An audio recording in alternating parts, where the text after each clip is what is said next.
अस्सलाम वालेकुम रहमतुल्लाहि व बरकातहू। कल आपने क्या क्या सवाल किए?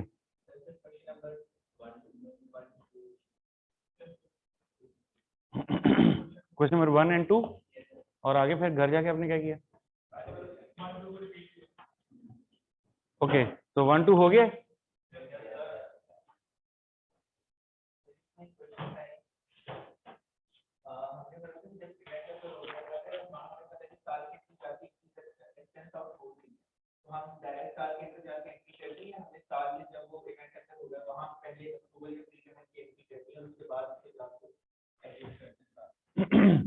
देखिए, अकाउंटिंग का तरीकाकार तो यही कहलाएगा कि जो इवेंट, जो ट्रांजैक्शन जिस मौके पे हो रही है वहीं पे उसको रिकॉर्ड किया जाए।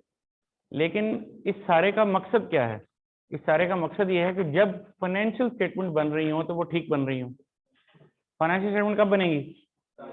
जब आमतौर पे पीरियड एंड होगा। तो फिर अगर कोई चीज ड्यूरिंग द ईयर होनी चाहिए थी और आपने नहीं की, लेकिन साल जब एंड हुआ या पीरियड जब एंड हुआ और उस वक्त कर दी, तो इवेंचुअली फाइनेंशियल स्टेटमेंट का मकसद हल हो ही गया। तो दुनिया में दोनों तरह से लोग कर लेते हैं। सही तरीका यही है कि जो काम जहां हुआ है वहीं उसको रिकॉर्ड किया जाए। लेकिन अगर आपने उसको पीरियड एंड पे भी रिकॉर्ड कर लिया है तो इट्स ओके, ठीक हो जाएगा। नहीं, देखें, डिपेंड करता है कि पूछा क्या है, सवाल की रिक्वायरमेंट क्या है, उसके मुताबिक एग्जाम के मार्क्स मिलेंगे। मिसाल के तौर पर वो कहता है पास नेसेसरी जर्नल एंट्रीज। अब एक जर्नल एंट्री 5 अक्टूबर को होनी थी, आपने जाके 30 दिन को डाली है तो नंबर देंगे। वो एंट्री तो 5 अक्टूबर की थी, आपने 30 दिन को क्यों डाली है? हाँ, अगर आपको सवाल में ये बता दिया जाता है कि ये ऐसे हो गया है, अब आप इसका टी अकाउंट बना दें। आपने टी अकाउंट बनाते हुए बगैर डेट के सारा कुछ डाल दिया, डेट के बगैर डाल दिया, तो डल तो गया ना सारा कुछ। ज्यादा से ज्यादा उसको बुरा लगेगा तो आधा काट लेगा। वो सारी डेट भी नहीं लिखी है आपने, इस तरह से काट, और पूरा सवाल भी नहीं लिखा, इसीलिए 1 नंबर काट लेगा। लेकिन बाकी चल जाएगा। तो इट डिपेंड्स के सवाल में आप क्या कर रहे हैं, उसने क्या मांगा है, रिक्वायरमेंट क्या है, वगैरह वगैरह। जी,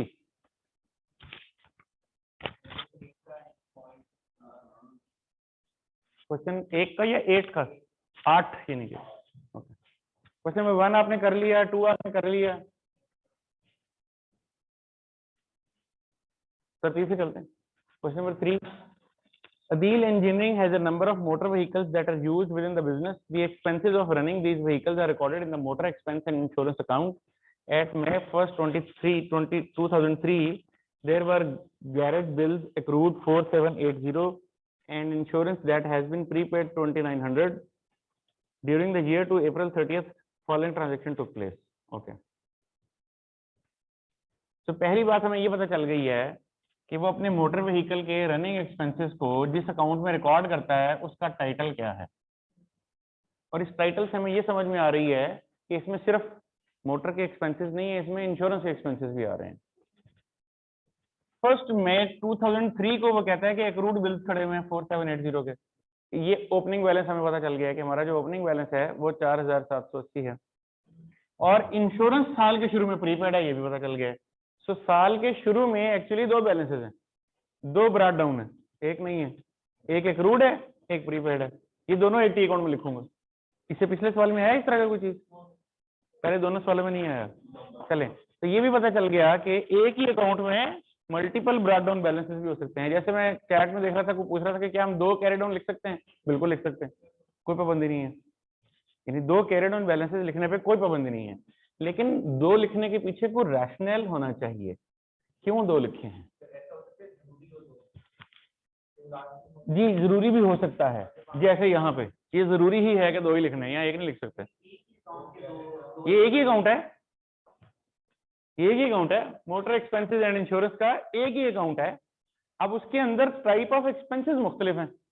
इसमें मोटर के एक्सपेंसेस भी हैं और इसमें इंश्योरेंस के एक्सपेंसेस भी हैं। मोटर में एक्रूड है, इंश्योरेंस में प्रीपेड है, तो एक ही अकाउंट के 2 ब्रेड ऑन लिखूंगा, इनको नेट नहीं कर सकता। अब इंश्योरेंस के भी 2 बैलेंस होते हैं, कुछ प्रीपेड होता है और कुछ एक्रूड होता है, तो भी 2 ही लिखता। दोनों प्रीपेड होते तो इकट्ठा लिख दूं या अलग लिख दूं, मेरी choice.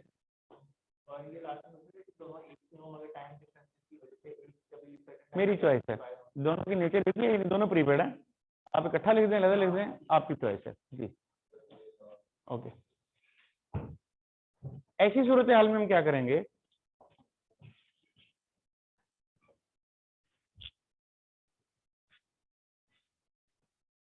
Motor expenses and insurance. Prepaid की नेचर क्या होती है? इनका एसेट, उसको डेबिट पे लिख देंगे। और एक्रूड गैराज बिल की क्या नेचर है? उसको 2900 से जो प्रीपेड है वो डेबिट पे आ जाएगा, और 4780 से जो एक्रूड है वो क्रेडिट पे आ जाएगा। ये ओपनिंग बैलेंसेस हो गए। उसके बाद क्या हो रहा है अगले साल में? ड्यूरिंग द ईयर अब ये हुआ है, during the year paid garage bills,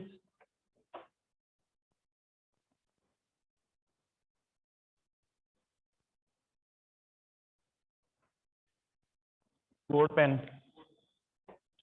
paid garage bill 6980, payment की है आपने 6980 की। पेमेंट करें तो क्या एंट्री होती है? बैंक क्रेडिट होता है कि नहीं होता? कैश बैंक क्रेडिट होता है कि नहीं होता? तो डेबिट क्या होगा? ये वाला account.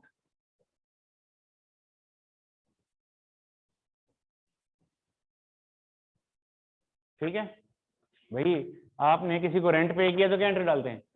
Rent debit cash credit, तो ये वाला अकाउंट डेबिट कर दिया। अभी अभी मेरी बात पूरी हो लेने दें, फिर मैं आपका सवालों का जवाब दूंगा।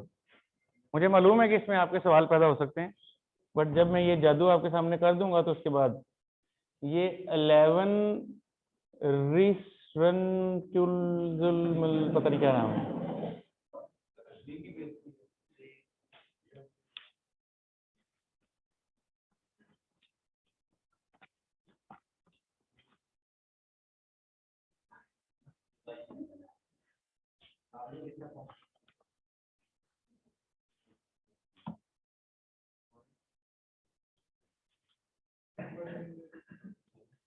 ओके। सो पेमेंट हुई 6980, मैंने एंट्री कर दी this debit and cash bank credit. फिर नेक्स्ट क्या हुआ? 1 सितंबर को paid insurance for half of the year to 31 अगस्त, पेमेंट हुई है 34,800 की। फिर यही कर दे,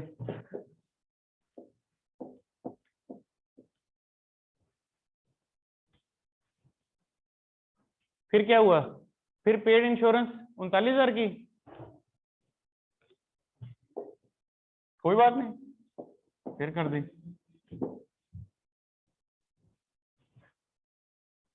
और फिर कहता है कि साल के आखिर में गैराज के इतने बिल अनपेड हैं 3560 के, एक्रूड है। ओपनिंग अक्रूवल थी, अच्छा क्लोजिंग अक्रूवल होगी, कितनी थी बोला?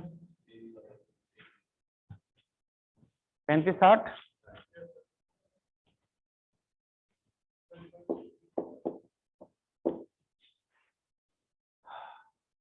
ओपनिंग अक्रूवल आ गई, क्लोजिंग अक्रूवल आ गई, ओपनिंग प्रीपेड आ गई, क्लोजिंग प्रीपेड लिखते हैं। जितनी पेमेंट की हैं वो भी आ गई, बन गई। इस अकाउंट का जो बैलेंसिंग फिगर निकलेगी वो एक्सपेंस फॉर द ईयर होगा, जो प्रॉफिट एंड लॉस में चला जाएगा। ऐसे ही होता है, लेजर का बैलेंस करते हैं, जो बैलेंसिंग फिगर होती है वो एक्सपेंस फॉर द ईयर बन जाता है। बैड डेट के अकाउंट में ये नहीं कहता बैड डेट की एंट्रियां डाली, कुछ बैड डेट थे, कुछ बैड डेट रिकवर्ड थे, आखिर में उनको नेट करके जो बैलेंसिंग फिगर निकली वो प्रॉफिट लॉस। ऐसे ही किया था, ऐसे ही किया था, यही रूल लगाया था। बैड डेट भी पड़ा हुआ, और क्या पड़ा हुआ? ओके चलें आहिस्ता आहिस्ता जरा ट्यून अप हो जाएंगी चीजें। ओके, तो अगर आप गौर करें तो मैंने इस लेजर का एक जनरल फॉर्मेट आपके सामने रख दिया है, जो कि अब यूनिवर्सल ट्रुथ बन जाएगा। जब भी आपने एक्रूवल एंड प्रीपेमेंट का लेजर बनाना हो तो सबसे पहले ओपनिंग एक्रूवल और प्रीपेड लिख दें, क्लोजिंग एक्रूवल और प्रीपेड लिख दें, ड्यूरिंग द ईयर जितनी पेमेंटें हुई हैं वो डेबिट पे डाल दें, तो balancing figure payment profit and loss निकल आएगा। You don't need to find the journal entries, यानी आप देखें ना, अगर इस स्केच को आप ध्यान में बिठा लें, you don't even need to remember the journal entry. Journal entry आपको आती है, मैंने पढ़ा दी है, बट मैं ये कह रहा हूं कि इसको बनाने के लिए अब जर्नल एंट्री की जरूरत शायद रही नहीं। अब तो मुझे वैसे ही पता चल गया कि भाई ये इधर डलेगा, इधर डलेगा, इधर डलेगा, इधर डलेगा, और बैलेंसिंग फिगर प्रॉफिट लॉस। ठीक है। अब एक चीज इसमें मिसिंग है, वो क्या कि क्लोजिंग बैलेंस ऑफ प्रीपेमेंट क्या है, यानी साल के आखिर में कितने ऐसे खर्चे हैं जो कि प्रीपेड रह गए हैं। चेक करते हैं हमारा ईयर कब एंड हो रहा है, ये शुरू हो रहा है 1 अप्रैल से, 1 मई से, 1 मई 23 से 30 अप्रैल 24 तक हमारा जा रहा है ये लेजर, ये ईयर। तो ये सारी ट्रांजेक्शन इसके अंदर की नहीं है। ओके, जब हमने यहाँ पे इंश्योरेंस पे की, insurance for half of the motor vehicle for the year 2 अगस्त 2004, आधी गाड़ियों की इंश्योरेंस आपने पे की है, और ये इंश्योरेंस कहां तक की है, अगस्त 31 2004 तक की है। ये पे कब की है, 1 सितंबर, यानी 1 सितंबर 2003 से लेके 31 अगस्त 2004 तक की आपने इंश्योरेंस पे की है। कितने महीने की इंश्योरेंस है ये, 12 महीने की। 1 सितंबर 3 से लेके 31 अगस्त 4 तक 12 महीने की। 12 महीने की इंश्योरेंस कितनी है, 1 महीने की कितनी हुई, क्या जवाब आया,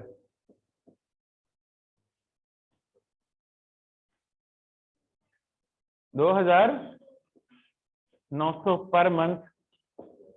अब मुझे बताएं ईयर एंड होने के बाद कितने महीने हैं जो आप एडवांस दे चुके हैं। ईयर एंड कब हुआ है आपका, 30 अप्रैल को, इसके आगे कितने महीने हैं, मई, जून, जुलाई, अगस्त, 4 महीने आप एक्स्ट्रा आगे के दे चुके हैं।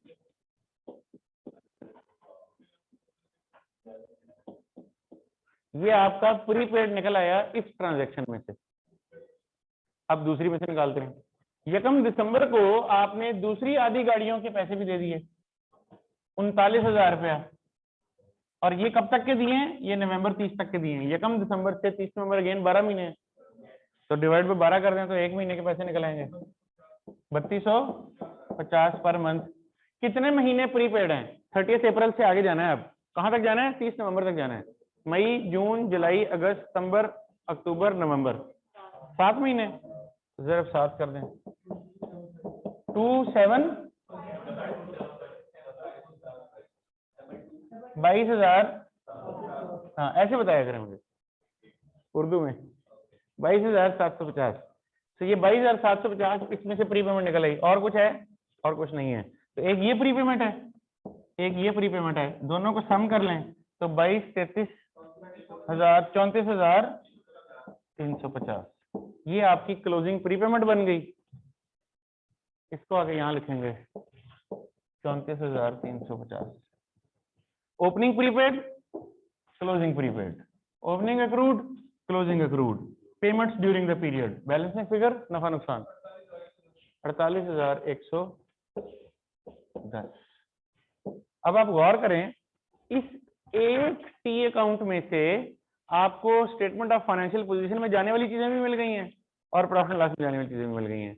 ये जो कैरिड ऑन बैलेंसेज हैं ये कहां जाएंगे, स्टेटमेंट ऑफ फाइनेंशियल पोजीशन में, और ये जो प्रॉफिट एंड लॉस वाली आइटम है ये प्रॉफिट एंड लॉस में जाएगी।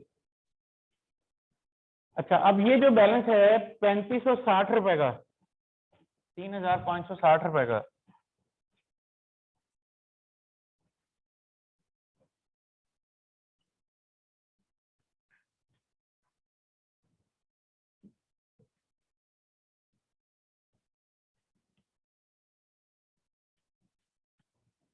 ये 3560 ये डेबिट बैलेंस है, क्रेडिट बैलेंस है, ये क्रेडिट बैलेंस है, तो ये लायबिलिटीज में चला जाएगा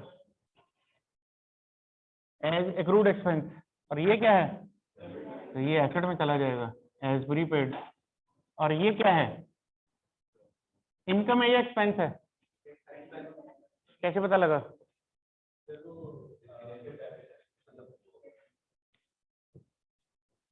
इसकी एंट्री बताएं क्या है, ये वाली एंट्री बोलें क्या है।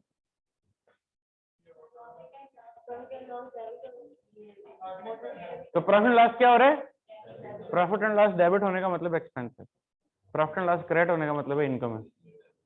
ठीक है, प्रॉफिट एंड लॉस डेबिट होने का मतलब है एक्सपेंस है, और प्रॉफिट एंड लॉस क्रेडिट होने का मतलब है इनकम है। प्रॉफिट एंड लॉस है क्या? नफा नुकसान का अकाउंट है। नफा नुकसान में एक्सपेंसेस डेबिट होंगे, आमदनियां क्रेडिट हो रही होंगी। तो इसीलिए अगर प्रॉफिट एंड लॉस डेबिट हो रहा है तो ये एक्सपेंस है, अगर क्रेडिट हो रहा है तो ये इनकम है। मैंने, आप कह रहे थे कि इसकी नेचर एक्सपेंस है, ये डेबिट है, मैंने उसकी नेचर नहीं देखी, क्योंकि नेचर में रिवर्सल भी तो निकल सकती है ना। मिसाल के तौर पे एक एक्सपेंस है, वो नेगेटिव हो गया, तो फिर क्या होगा? वो इनकम बन जाएगा। हालांकि उसकी नेचर एक्सपेंस है, डेबिट है, लेकिन वो नेगेटिव हो गया है, तो इनकम बन जाएगा। तो मैं ये नहीं देखूंगा कि इसका टाइटल क्या है, कि ये एक्सपेंस है कि क्या है, मैं देखूंगा कि अंदर डेबिट क्रेडिट हो क्या रहा है। Debit credit will decide the fate, not the name. हाँ करेक्ट, इसकी नेचर डेबिट नहीं है। प्रॉफिट एंड लॉस की नेचर डेबिट नहीं है। प्रॉफिट एंड लॉस तो प्रॉफिट एंड लॉस है, इसकी ना नेचर डेबिट है ना नेचर क्रेडिट है। अगर इसमें डेबिट ज्यादा डाल देंगे तो इसकी डेबिट जवाब निकल आएगा, इसमें क्रेडिट ज्यादा डाल देंगे तो क्रेडिट जवाब निकल आएगा। प्रॉफिट एंड लॉस, अब इसमें लॉस ज्यादा हो जाए और प्रॉफिट थोड़ा हो जाए तो डेबिट निकल आएगा, इसमें प्रॉफिट ज्यादा हो जाए लॉस थोड़ा हो जाए तो प्रॉफिट निकल आएगा, क्रेडिट निकल आएगा। इसलिए इसकी कोई नेचर नहीं है डेबिट क्रेडिट। ओके,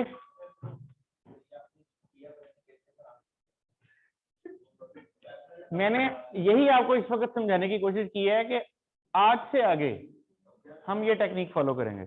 हम क्या करेंगे, हम टी अकाउंट बनाएंगे, उसमें ओपनिंग क्लोजिंग प्लेस करेंगे, जो पैसे आए या गए हैं उनको प्लेस करेंगे balancing figure profit and loss. ठीक है, ऑटोमेटिक एडजस्ट हो रही है वो। तो इसीलिए कि वो पीछे वाली हमने चीज पढ़ ली थी ना, जाहिर है एबीसीडी पढ़ ली थी, तो अब आगे आप कहते हैं हम लफ्ज बनाने आगे ने, लफ्ज इसलिए बनाने आए हैं क्योंकि पीछे एबीसीडी पढ़ ली थी जी।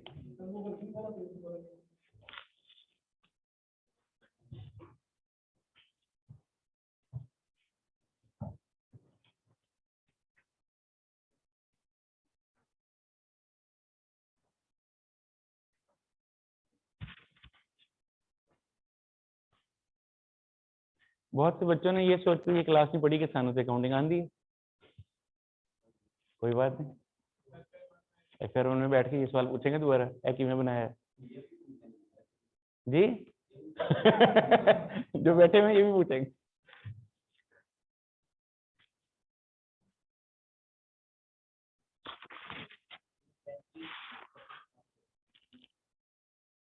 सॉरी, कपड़े खराब करते हैं।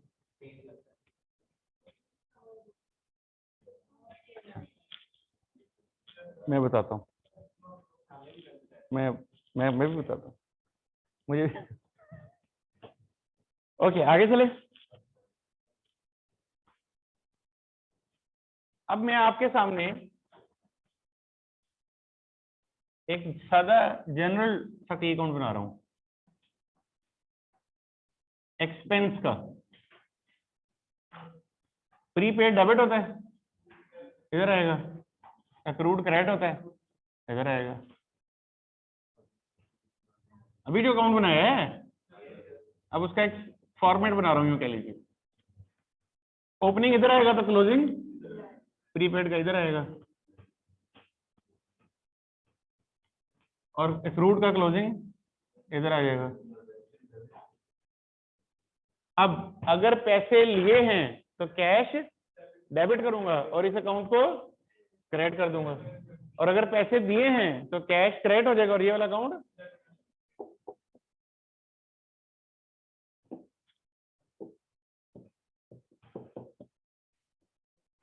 पेमेंट्स का मतलब है पैसे पे किए हैं, कैश क्रेडिट है, ये वाला अकाउंट डेबिट है। और रिसीट्स का मतलब है कि कैश डेबिट है और ये वाला account balancing figure profit loss, और वो मोस्ट प्रोबेबली इधर ही आएगी।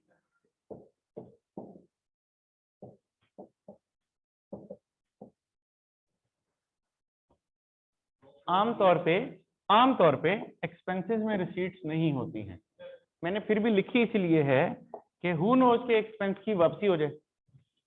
मतलब मैंने आपको रेंट पे कर दिया, बाद में मेरा आपसे एग्रीमेंट टर्मिनेट हो गया और मैंने जल्दी दुकान खाली कर दी और आपने कुछ कराया मुझे वापस दे दिया, रिसीट तो हो गई, तो आएगी इसमें। अब आमतौर पे ऐसा नहीं होता है, मतलब आम हालात में दिए हुए पैसे तो एक्सपेंस के वापस नहीं आते कि बिजली का बिल ज्यादा दे बैठा हूँ वापस दे दो। वो तो दे दिया, खत्म होगी बात। और अगली दफा एडजस्ट ही हो सकता है, वापस थोड़ी आता है, लेकिन अगर वापस आ जाए तो क्या करेंगे भाई, डाल देंगे इसमें।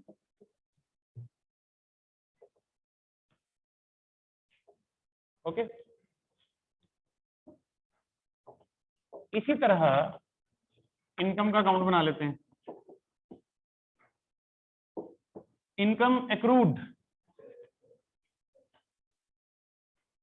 इसीलिए वहां लिखा था कि आप उसको देके कह देंगे क्रेडिट। इनकम एक्रूड एसेट होती है, लायबिलिटी होती है, तो डेबिट में आएगी। और इनकम की प्रीपेड अनअर्न्ड होती है, इधर आएगी, लायबिलिटी होती है, क्रेडिट पे आएगी। तो इसका क्लोजिंग बैलेंस इधर आ जाएगा और एक्रूड का क्लोजिंग बैलेंस इधर आ जाएगा। और इनकम में मोस्टली पैसे मिलते हैं, कैश डेबिट होता है, रिसीट रिसीट तो इधर ही आएगी ना, पहले भी इधर ही लिखी थी। और पेमेंट अगर होगी तो ये पेमेंट भी आमतौर पे इनकम में नहीं होती है, सिर्फ तब होगी अगर आपने रिफंड कर दिया। आपने इनकम के पैसे ले लिए थे, बाद में एग्रीमेंट कैंसिल हो गया तो आपने पैसे वापस दे दिए, मगर ना आमतौर पे इसमें पेमेंट नहीं होती। तो balancing figure profit and loss इधर निकल आएगा, क्योंकि इनकम में आमतौर पे क्रेडिट साइड बड़ी होगी, इनकम में क्रेडिट साइड बड़ी होगी, क्योंकि इनकम क्रेडिट डोमिनेंट होती हैं, तो दूसरी साइड पे प्रॉफिट एंड लॉस निकल आएगा। और जरा इसकी एंट्री देखें तो क्या बन रही है प्रॉफिट एंड लॉस वाले की, ये इनकम का अकाउंट डेबिट हो रहा है और प्रॉफिट एंड लॉस, तो प्रॉफिट एंड लॉस क्रेडिट होने का मतलब है प्रॉफिट हुआ, इनकम हुई। ये दो अकाउंट अगर आप जहन नशीन कर लें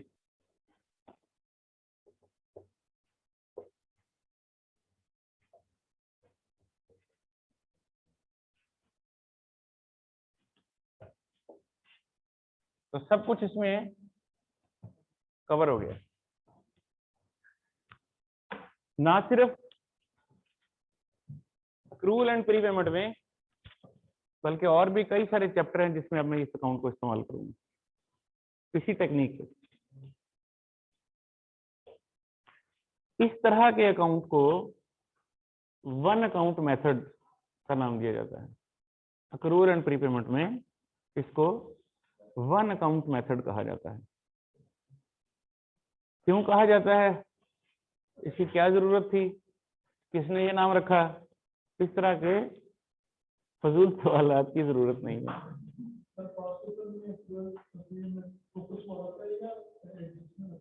प्रॉपर सवाल आता था।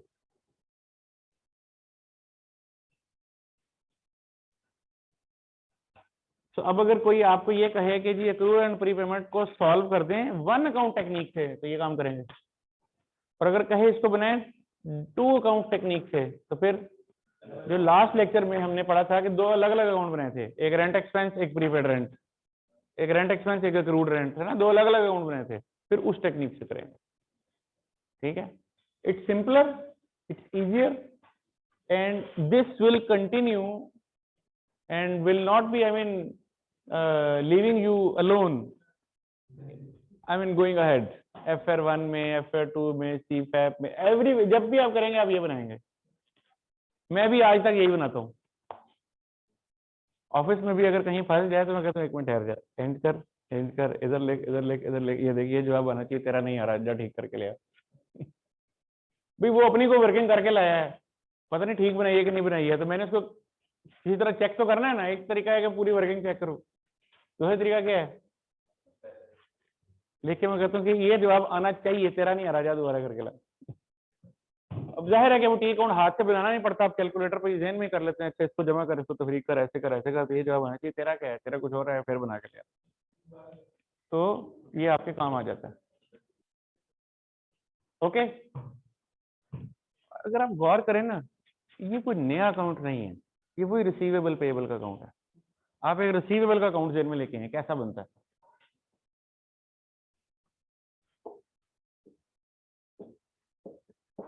कोई रिसीवेबल ओपनिंग हो तो इधर आता है, क्लोजिंग इधर आता है, ड्यूरिंग द ईयर जो सेल हुई हो इधर आती है, जो पैसे मिले हो वो इधर आते हैं, और बैलेंसिंग फिगर सेल, ये जो सेल है ये प्रॉफिट एंड लॉस में जाती है, ऐसे ही है। आइए जरा इसको इनकम अकाउंट से मैच करें। Brought down, profit and loss, receipt, closing balance, closing balance, ये वही रिसीवेबल अकाउंट है। फर्क क्या है इसमें, एक चीज एक्स्ट्रा आ गई है कि कोई अनअर्न्ड भी हो सकता है ना, तो ये यहां भी हो सकता है। कस्टमर का रिसीवेबल एडवांस नहीं हो सकता, कस्टमर से भी तो एडवांस में पैसे लिए जा सकते हैं ना, जरूरी थोड़ी है कि रेंट ही अनअर्न्ड होगा। जो आप रूटीन में चीजें सेल करते हैं उसमें भी तो कोई अनअर्न्ड हो सकता है, तो यहाँ भी आ जाएगा is the same account. Okay, तो अब अगर मैं आपको ये कह दूं कि भाई ओपनिंग में कस्टमर से रिसीवेबल इतना है, ओपनिंग में एडवांस इतने पैसे आए हुए हैं, क्लोजिंग एडवांस इतना है, क्लोजिंग में रिसीवेबल इतना है, कुल पैसे ड्यूरिंग द ईयर इतने वसूल हुए हैं, बताओ सेल कितनी हुई थी, बैलेंसिंग फिगर।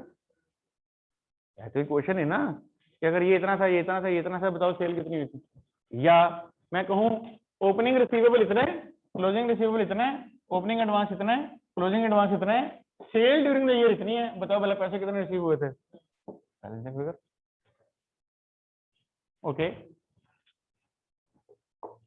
ओपनिंग एडवांस इतना है, ओपनिंग रिसीवेबल इतना है, पैसे इतने आए हैं, सेल इतनी हुई है, क्लोजिंग एडवांस इतना है, बताओ क्लोजिंग में रिसीवेबल कितना, एडवांस कितना था, बैलेंसिंग फिगर। भाई ये एक इक्वेशन है, इसमें कुछ नंबर्स हैं, सारे नंबर डाल दें, जो एक नंबर मिसिंग होगा वो बैलेंसिंग फिगर करके निकल आएगा। The same rule will apply to this accrual and prepayment account. मैं आपको बता दूं ओपनिंग प्रीपेमेंट इतनी है, क्लोजिंग प्रीपेमेंट इतनी है, ओपनिंग एक्रूड इतना है, क्लोजिंग एक्रूड इतना है, पेमेंट इतनी है, तो आप बैलेंसिंग फिगर प्रॉफिट लॉस निकालते हैं। और अगर मैं आपको प्रॉफिट लॉस की फिगर बता दूं तो बैलेंसिंग फिगर क्या निकल आएगी, कैश पेड निकल आएगा। मैं आपको ये सारी स्टोरी बता के दूं, जरा बताओ तो हमने इस साल कितने पैसे दिए थे, opening closing for the year, balancing figure cash paid. So ये जो टी अकाउंट को जब ऐसे आप समझ लेते हैं ना कि ये दरअसल टी अकाउंट का ऑपरेशन ऑटोमेटिक है, इसमें इसके जितने भी एलिमेंट्स हैं वो डाल दें, जो मिसिंग होगा वो बैलेंसिंग फिगर, क्योंकि टी अकाउंट है तो इक्वेशन ही left hand side is equal to right hand side, है तो इक्वेशन ही, इसमें सॉल्व हो जाना खुद ब खुद। तो ये जो असूल है यही हम अब आगे सारी अकाउंटिंग में चलाएंगे, जगह जगह पे मुख्तलिफ चैप्टर्स में। जिस तरह मैंने रिसीवेबल का अकाउंट बनाया है ऐसे ही पेबल का अकाउंट भी बना देता हूँ।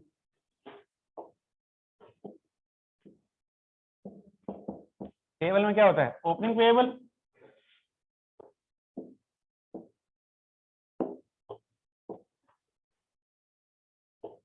ओपनिंग पेबल और परचेजेस, क्लोजिंग पेबल, पेमेंट, यही होता है कैश पेमेंट। अब आपके पास ओपनिंग पेबल है, क्लोजिंग पेबल है, कैश पेड है, तो बैलेंसिंग फिगर परचेज निकल आएगी। अगर आपके पास ओपनिंग पेबल है, क्लोजिंग पेबल है, प्रॉफिट एंड लॉस है, कैश पेड निकल आएगा। अगर आपके पास कैश भी है, पेमेंट परचेज भी है, ओपनिंग भी है, तो क्लोजिंग निकल आएगा। अगर आपके पास क्लोजिंग है, कैश है, परचेज है, तो ओपनिंग निकल आएगा। और इसी तरह इसमें एडवांस भी हो सकता है, हेयर एंड हेयर।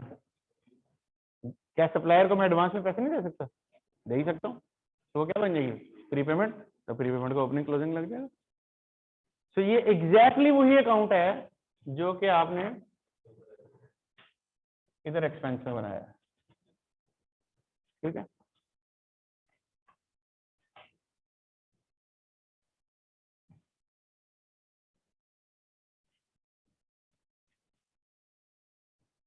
कोई सवाल है तो बताइए।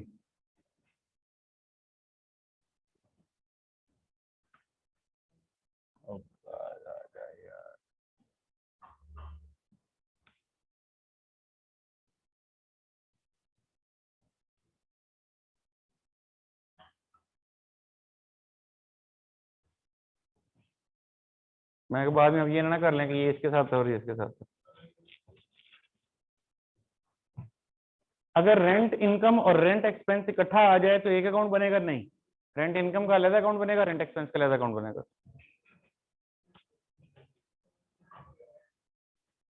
ओके, आगे चलें।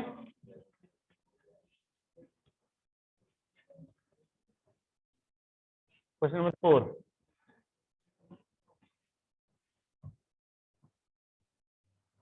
Vikas Estates has purchased a number of different properties over the year by obtaining variety of loans from bank,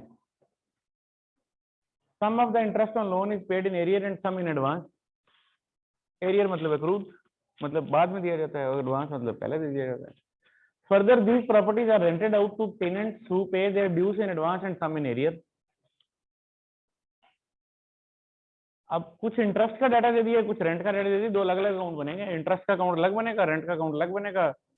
interest में भी कुछ एडवांस है, कुछ एक्रूड है, और इसी तरह रेंट में भी कुछ एडवांस है, कुछ एक्रूड है। ड्यूरिंग द ईयर कितने पैसे इंटरेस्ट के चार्ज हुए हैं प्रॉफिट एंड लॉस को, आपको उसने वो प्रॉफिट एंड लॉस वाली फिगर पहले ही दे दी है, ठीक है। And the cash collected from rental was इतना, रेंट में प्रॉफिट एंड लॉस वाली फिगर नहीं दी, वहां पैसों की कलेक्शन दे दी है, और दूसरी तरफ प्रॉफिट एंड लॉस का चार्ज दे दिया। अब आप यही टी अकाउंट बनाएं, नंबर प्लग इन करें, अभी करें,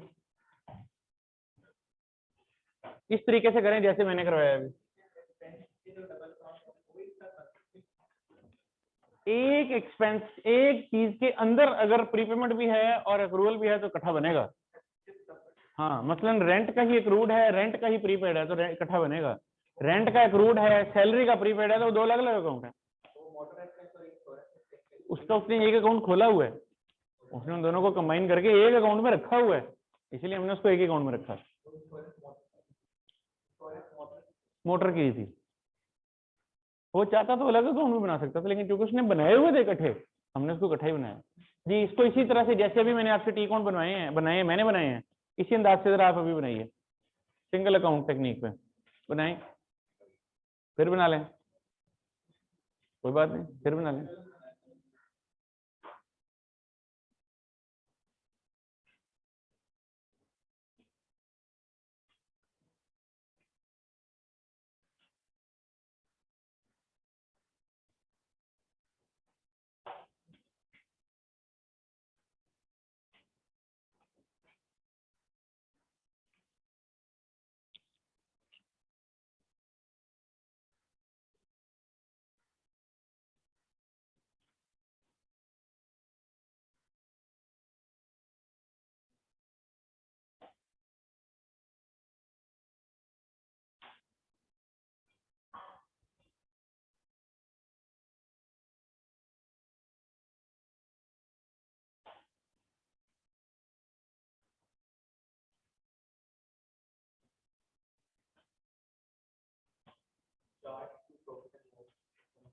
प्रॉफिट एंड लॉस वाली वो जो फिगर थी वो निकाल दी उसने, वो जो अकाउंट के अंदर प्रॉफिट एंड लॉस नहीं हम लिखते, वो वाली फिगर।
डन,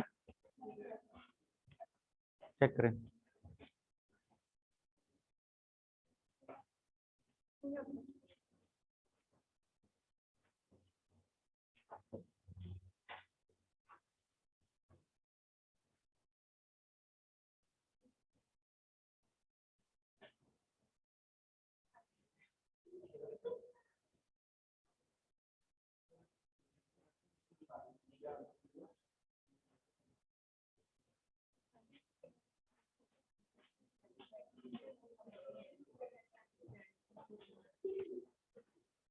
देखा, ठीक है।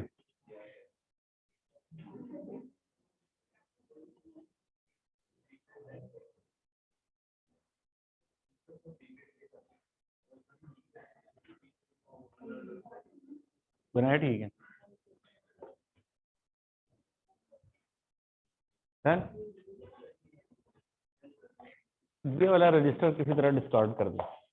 डिस्कार्ड नहीं करना है, मेरा मुनासिब लफ्ज होगा, वो दान कर दें, किसी बच्चे को दे दें जो इतना छोटी क्लास। जी, मैं यहाँ से गुजरते हुए इसलिए डर रहा हूँ कि, हाँ, थैंक यू वेरी मच।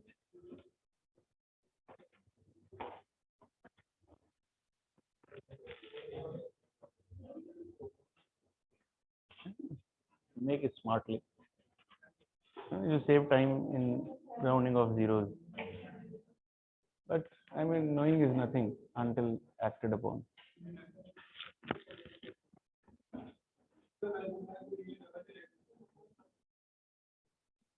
मेरी केड़ा एग्जाम थी? हैं? मैं पास करके आया हूँ, इसकी एक्सेप्ट थी। मैंने शुरू किया,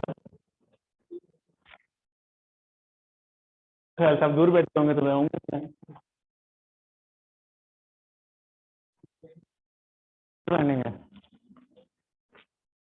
आपने शायद एक बुक देखी हो, यार पैर रखने से, 30 days to a more powerful vocabulary. Have you 30 days to a more powerful vocabulary by, अच्छा देखी, किस रंग की? सफेद रंग की। हाँ, 30 days to a more powerful vocabulary by Wilfred Funk। बहुत ऐसी एक हैंडी सी बुक है, छोटे से साइज की, जैसे जैसे नॉवेल्स होते हैं बस, हाँ, छोटे साइज की बुक होती है, और लाइक इतनी मोटी होगी, 80-100 सफ़े होंगे, 100 सफ़े होंगे, बहुत ही आला किताब। और मैंने मॉड्यूल ए में, जिस तरह अभी फंक्शनल इंग्लिश का सब्जेक्ट एएफसी में था, तो इस तरह मॉड्यूल ए में फंक्शनल इंग्लिश था, तो मैंने वो पढ़ना शुरू की, और वो मुझे किताब पढ़ने में इतना मजा आया कि वो किताब मैंने साथ कैरी करनी शुरू कर दी। So wherever I was going, वो बुक मेरे ऐसे, जिस तरह जैसे आप पर्स लगा के फिर रहे हैं, जिस तरह किताब मेरे हाथ में है, तो जहाँ भी जा रहे हैं, जहाँ कहीं भी जाके बैठ रहे हैं, इंतजार कर रहे हैं, ऐसे किताब खोल के पढ़ना शुरू कर दिया। इंतजार खत्म हुआ तो साधु पकड़ लिया और काम शुरू कर दिया, फिर कई बार फारग हुए हैं तो किताब खोल के पढ़ना। ऐसी बेहतरीन किताब लगी, मजा ही इतना आया किताब पढ़ने में। इत्तफाकिया मेरी फंक्शनल इंग्लिश पास भी हो गई। तो मुझे लगा कि शायद पढ़ा तो फिर ऐसे ही जाता है, जहाँ मौका मिले पढ़ लिया, है ना। यानी आपको कहीं आधा घंटा घंटा फालतू मिला है, जहाँ आपको लगता है कि मुझे पढ़ने का मौका है तो मैं पढ़ लिया। जैसे मैंने आपसे क्लास में आके पूछा था तो पिछले घंटे में क्या किया, तो अगर आपको वाकई इस चीज का थोड़ा सा वो है कि there is a scarcity of time, तो आप ये करेंगे ना कि जहाँ मौका मिलेगा पढ़ लेंगे। तो ये वाला एहसास थोड़ा पैदा करें तो आई एम श्योर कि आपको जहाँ मौका मिलेगा पढ़ने लग जाएंगे। इस तरह मैंने 2 सब्जेक्ट पढ़े हैं मेनली। एक फंक्शन इंग्लिश का, जब मेरे पास टाइम बहुत शॉर्ट होता था तो मैंने उसको ऐसे पढ़ा, और एक अभी BMBS होता था, इससे पहले इसको बोलते थे BCOB, business communication and organisational behaviour. तो ये BMBS is like business management and behavioural studies is similar to derive from business communication and organisational behaviour. तो वो भी मैंने ऐसे ही पढ़ा कि वो जहाँ मौका मिलता था वहाँ किताब खोल के पढ़ लेते। तो ऐसी पास हुई थी, ऐसे नहीं पास हुई, वैसे नहीं होनी थी। मैंने एक्चुअली पढ़ाना बहुत अर्सा पहले शुरू कर दिया था, बहुत ही अर्सा पहले, बहुत बहुत पहले। और पहली दफा मैंने फीस लेके पढ़ाया था जब मैं 9th क्लास में था, फीस लेके पढ़ाया था।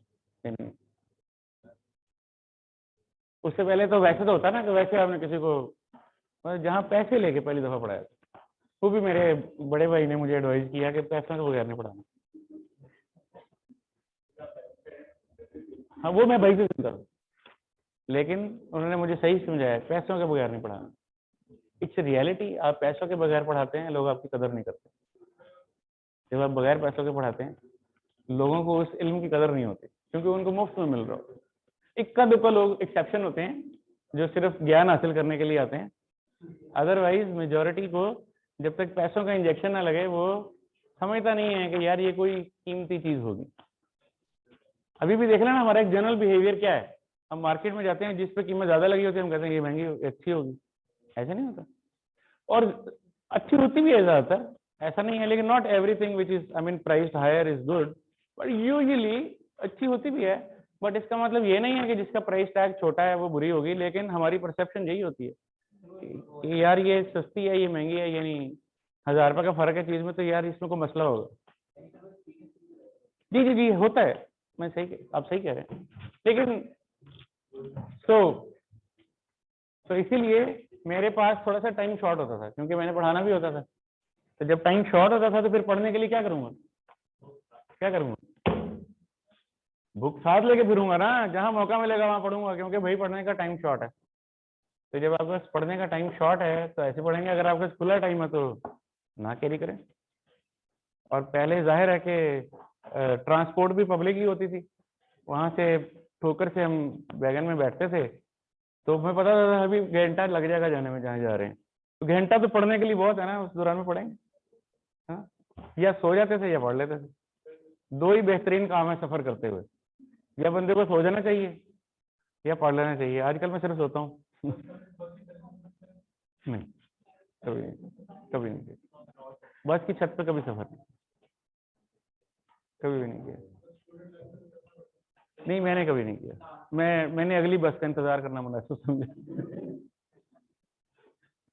और मेरा ख्याल एक दफा मैं बस से गिरा जरूर था, अलबत्ता चलती बस से, लेकिन वो बच गया था। वो होता है ना जो डंडा लगा होता है, जिसको पकड़ के आप स्टेप पे चढ़ते हैं, राइट, बस के साइड पे एक डंडा लगा है, तो वो ऐसे यूं राउंड अबाउट से था, ऐसे बस आई और वो स्लो ही होती थी, रुकती तो है नहीं, वो स्लो ही हुई, उस स्लो पे ही मैंने भाग के उस पे रखा और यूं पकड़ा, तो वो शायद पहले ही वीक था या क्या था, वो डंडा ही यूं नीचे आ गया, तो ऊपर से वो टूट गया और नीचे वाला नहीं टूटा, तो फिर बस यानी मैं स्लो मो में नीचे गिरा। तो अगर वो बिल्कुल ही टूट जाता तो फिर तो मैं धड़ाम से गिरता। तो I prefer not to travel, I mean bus के ऊपर। अच्छा ये बना दूं कि ओके, दिखाना जरा नकल मार दूंगा।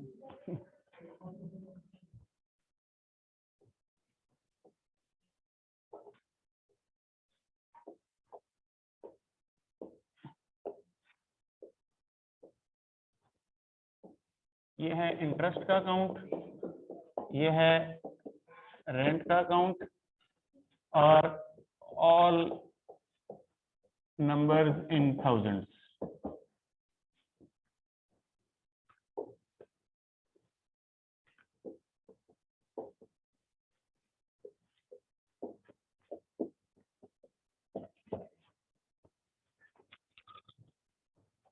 सवाल में इंटरेस्ट का डेटा है क्या?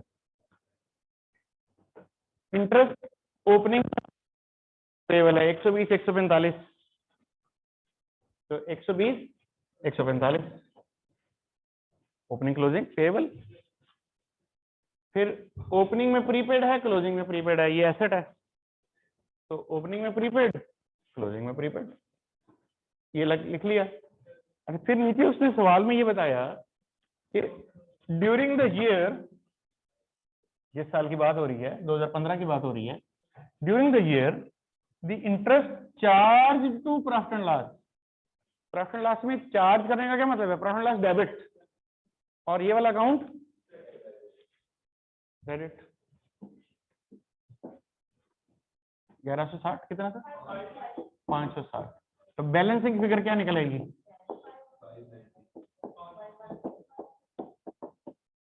इसका मतलब है ड्यूरिंग द ईयर इतनी पेमेंट आपने की होगी। प्रॉफिट एंड लॉस में चार्ज करने का मतलब है ये वो एक्सपेंस है जो प्रॉफिट एंड लॉस में गया है। प्रॉफिट एंड लॉस में जब एक्सपेंस जाता है तो क्या एंट्री होती है? प्रॉफिट एंड लॉस डेबिट, और ये वाला अकाउंट क्रेडिट। तो इसी तरह रेंट अकाउंट बना देते हैं।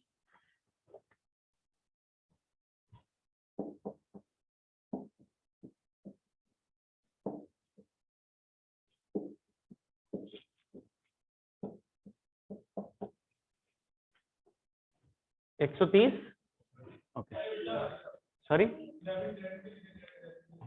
अच्छा, ये क्या था? 30, ओके, ये देखते हैं। Rent due from tenants receivable 150 190, 150 का रिसीवेबल, 190 का receivable. Rent received in advance liability 30 की और 25 की, 30 की लायबिलिटी, 25 की लायबिलिटी, लायबिलिटी क्रेडिट पे आती है। और 1160 कैश कलेक्ट हुआ है, कैश डेबिट, ये वाला अकाउंट क्रेडिट। तो balancing figure profit and loss 1200। अब प्रॉफिट एंड लॉस में क्या जाएगा? यहाँ से 1205 और यहाँ से 560। प्रॉफिट एंड लॉस की बात हो रही है ना, प्रॉफिट एंड लॉस में 560 इंटरेस्ट एक्सपेंस जाएगा और 1205 की रेंटल इनकम जाएगी। और स्टेटमेंट ऑफ फाइनेंशियल पोजीशन में ये डेबिट बैलेंस है, ये एसेट बन जाएगा, ये क्रेडिट बैलेंस है, ये लायबिलिटी बन जाएगा। ऐसे ही रेंट में ये क्रेडिट बैलेंस है, लायबिलिटी बन जाएगा, ये डेबिट बैलेंस है, एसेट बन जाएगा। जरा गौर करें, ये डेबिट बैलेंस है, ये भी डेबिट ही बैलेंस है, और क्या, ये दोनों एसेट बनेंगे। ये क्रेडिट बैलेंस है और ये क्रेडिट बैलेंस है, ये दोनों लायबिलिटी बनेंगे। ठीक है, कोई क्वेश्चन?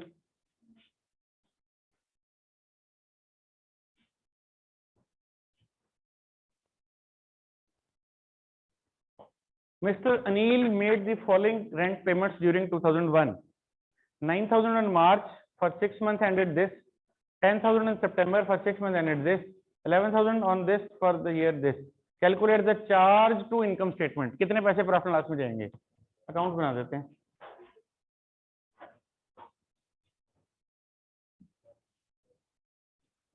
अच्छा, साल आपका कब? ये 2001 का साल है, यानी यकम जनवरी से 31 दिसंबर है ना, ये लिखा भी हुआ for the year ended 31 December. Okay, opening balance कोई दिया नहीं हुआ। पहली पेमेंट हुई है आपकी 9,000, फिर पेमेंट हुई है 10,000, फिर पेमेंट हुई है 11,200, टोटल पेमेंट कितनी हुई है? 30,200। तो कैश क्रेडिट हुआ होगा और ये वाला अकाउंट डेबिट हुआ होगा 30,200 से। कैश का तो ऐसे रिकॉर्ड करते हैं, कैश क्रेडिट और ये वाला अकाउंट डेबिट, नहीं कैश क्रेडिट, ये वाला अकाउंट डेबिट। अच्छा, कोई ओपनिंग नहीं है, क्लोजिंग मालूम करना पड़ेगा। कहाँ आ रहा है क्रूड ओपनिंग?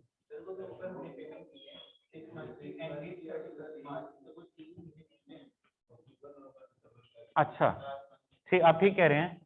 31 मार्च को हमने पेमेंट की है, जो कि 6 मंथ एंडेड ऑन 31 मार्च में है, यानी एंड पे पेमेंट की, असल में एडवांस में पेमेंट नहीं है। तो इसका मतलब ये शुरू तो 6 महीने पीछे से हुई होगी, तो पिछले साल 1 अक्टूबर से ये पेमेंट हुई होगी। तो इसका मतलब है कि ओपनिंग में 3 महीने का क्रूड था। बिल्कुल आप ठीक कह रहे हैं। तो 4500 ओपनिंग में पेएबल था। ओके, 10,000 सितंबर 30 को for 6 month ended on September 30। Okay, इसका 6 महीने इसी में फॉल करते हैं। और फिर 1 अक्टूबर 1 को अगले साल 12 महीने के पैसे हैं। ओके, ये भी इसी में आ गए। तो अब हमारे पास ओपनिंग बैलेंस आ गया, हमने क्लोजिंग बैलेंस फाइंड आउट करना है। क्या क्लोजिंग में कोई अक्रूवल मौजूद है या प्री पेमेंट मौजूद है सवाल में से? अगर हम देखें तो जो 11,200 की पेमेंट आपने 1 अक्टूबर को की है, ये 30 सितंबर 2 तक की है, यानी 1 साल की पेमेंट है ये। और हमारे साल में सिर्फ 3 महीने फॉल करते हैं, अक्टूबर नवंबर दिसंबर। तो 3 महीने तो मौजूदा साल के हैं और 9 महीने अगले साल के हैं, तो ये प्री पेमेंट हो गई। तो 11,200 सिर्फ 9/12 नहीं,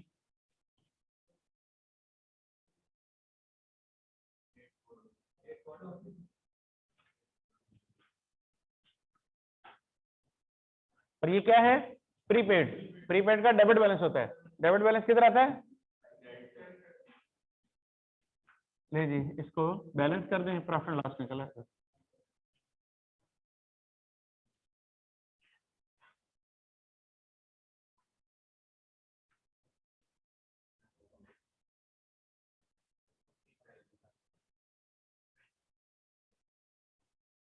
सत्रह हजार 17,100 17,300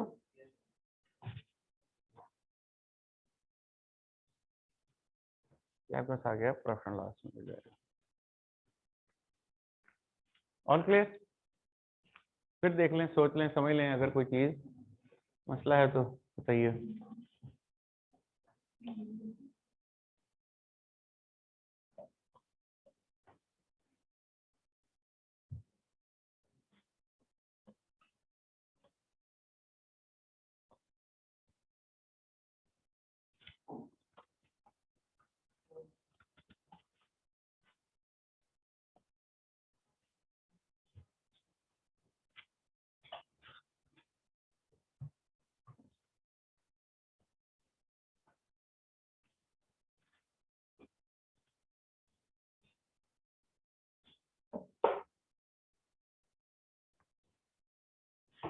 कोई सवाल?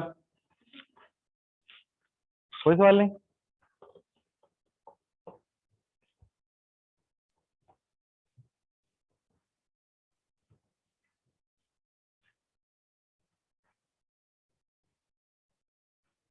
Mr. Yasir runs a private business. Following information related to his financial year ended 30th November 23.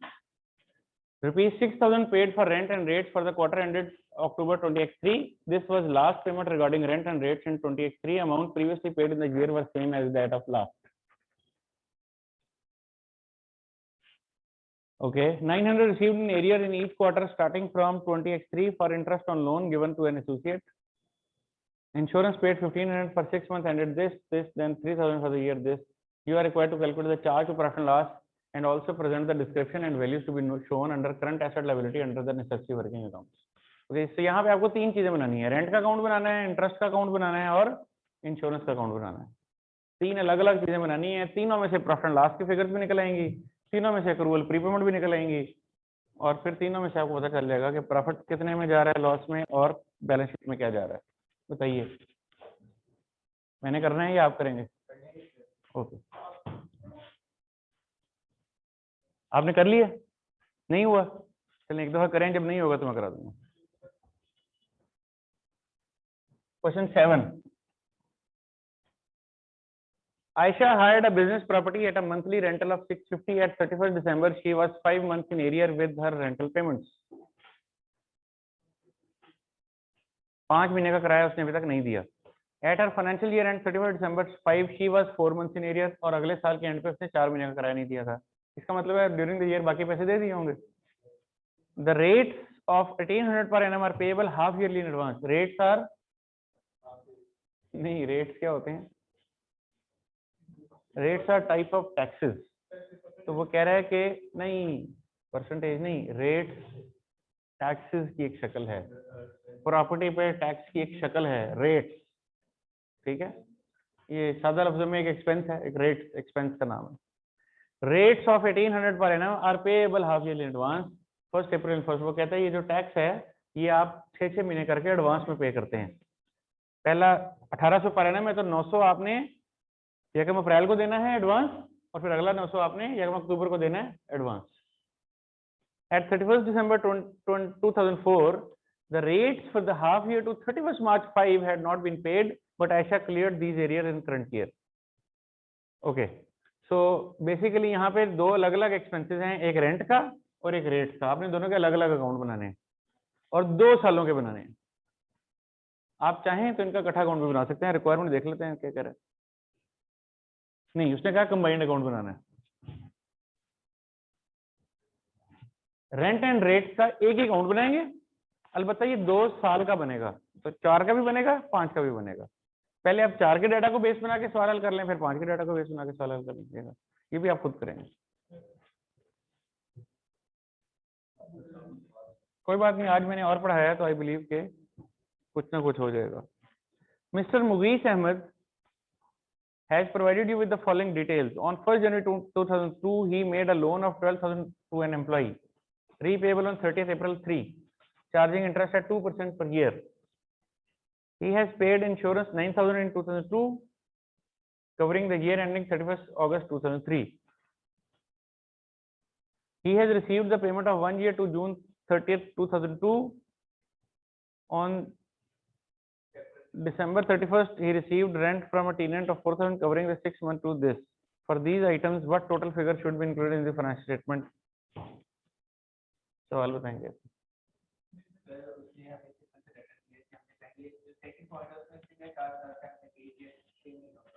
नहीं, कवरिंग द ईयर एंडिंग, पूरे साल की बात हो रही है।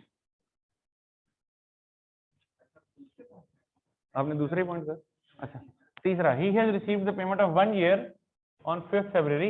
On 31st August, he received a rent from tenant 4,000, covering the 6 months to 31st December 2002.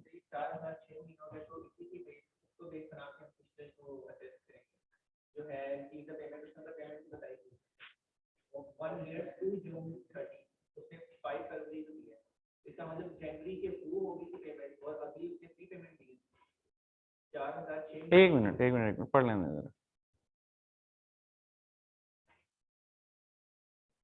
जी बताइए।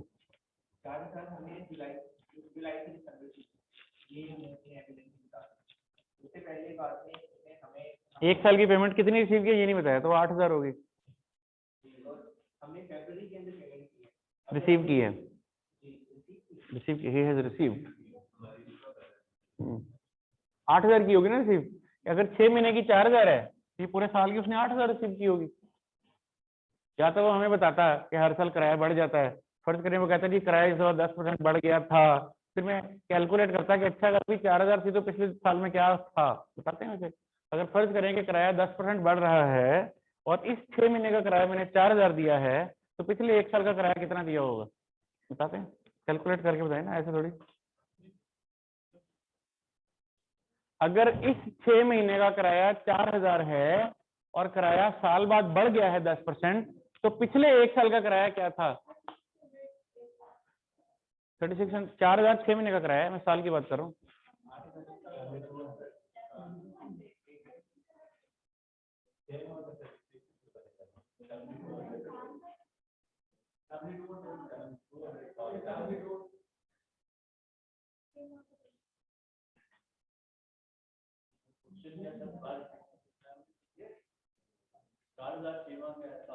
पिछले 1 साल आपने किराया दिया कुछ अमाउंट, साल खत्म हुआ, किराया 10% बढ़ गया, और अब आपने 6 महीने का 4,000 दिया, यानी साल का 8,000 दिया, अब दिया है, तो पिछले 1 साल का किराया कितना दिया होगा?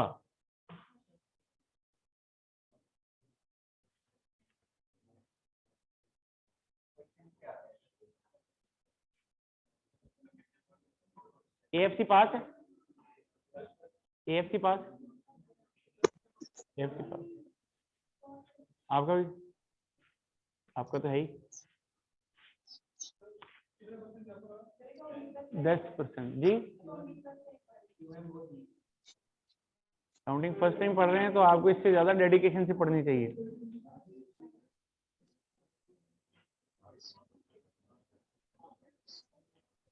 जितने बच्चों ने खुशी खुशी एग्जामिशन के चक्कर में पिछली दफा अकाउंटिंग नहीं पढ़ी, वो जान लें कि उनका FR1 स्टेक पे है।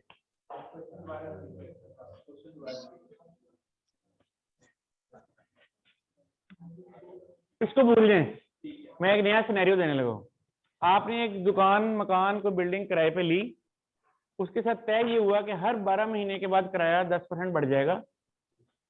पहले साल का किराया आपने कोई एक्स अमाउंट दी, कुछ दिया।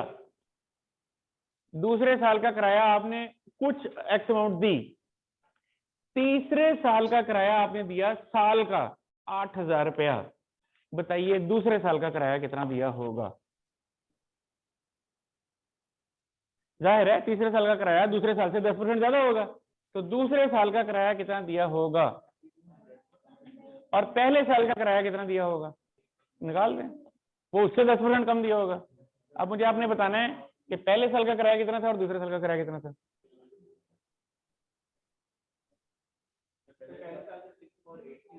पहले साल का 6,480, दूसरे साल का 7,200, तीसरे साल का 8,000। सबका यही जवाब है? सारे नालायक हैं।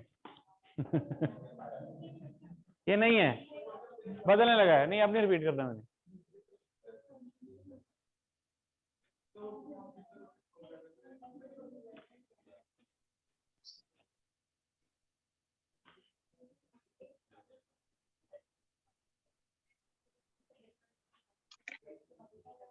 उसमें अपनी उम्र जमा कर लें और फिर उसको आधा कर दें। फिर उसमें 20 मेरी तरफ से जमा कर लें। आप बताएं क्या जवाब है?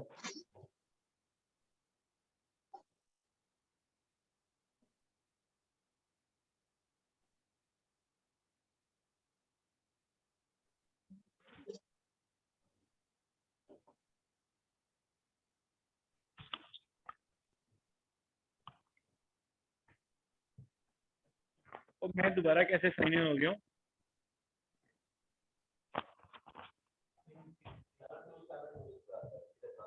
पिछले साल का है 72। ओके,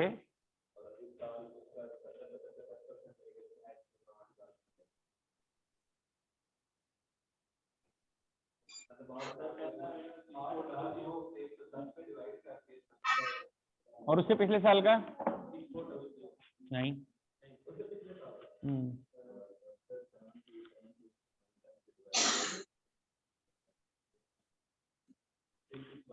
6,6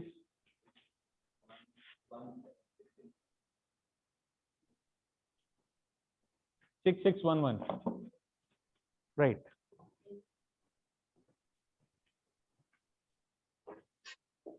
देखें, अगर इस साल का किराया 8,000 है तो पिछले साल का किराया x होगा। तो ये 8,000 क्या है? 110% ऑफ x। दूसरे लफ्जों में x plus 10% of x is equal to 8,000। तो find x, find x 7272 approximately. ठीक है, अब पिछले साल का किराया है 72, उससे पिछले साल का किराया कितना होगा? लेट्स से पिछले साल का किराया था x plus 10% of x is equal to 72। तो पिछले साल का किराया निकलाएगा 611। भाई पहला किराया जो था उसका 10% जमा होकर अगला किराया बनेगा ना। आप अगले किराए का 10% माइनस कर रहे हैं। पिछले किराए का 10% जमा होना था, अगले किराए का 10% नहीं पीछे से नफी होना। ये वाली बात क्लियर है? तो अब अगर फर्ज कर लीजिए कि ये 4,000 रुपया 6 महीने का होता और ये 10% बढ़ के होता, तो पिछले का क्या था? 7272 डिवाइडेड बाय 2, राइट। तो मैथमेटिक्स को इस्तेमाल करेंगे तो ये आसानी से आपके सामने आ जाएगा जवाब।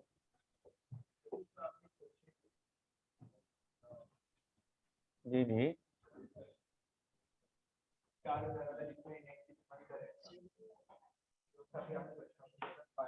हाँ हाँ हाँ हाँ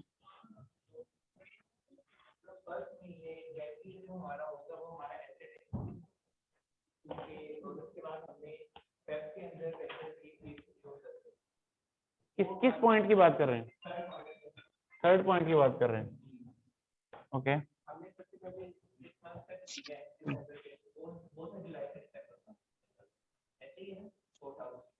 जी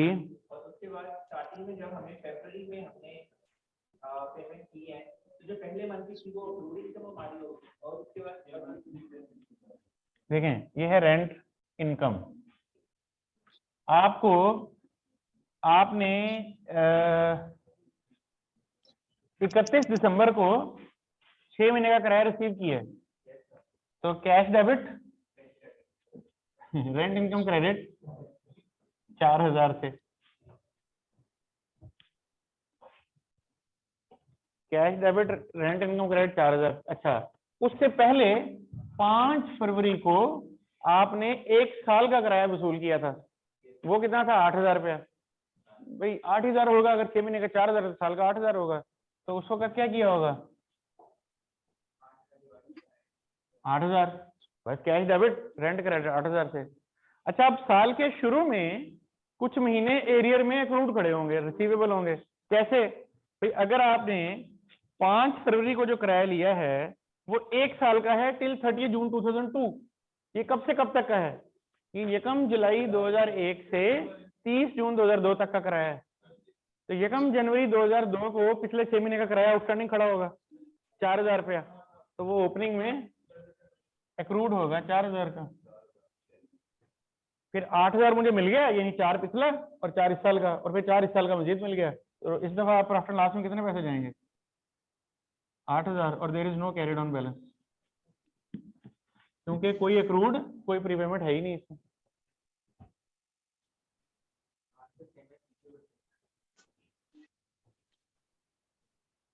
SKR1 में BRS यूज होती है कावासाकी।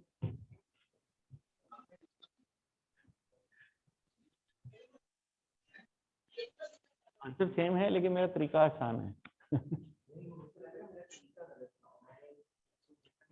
दिखाइए।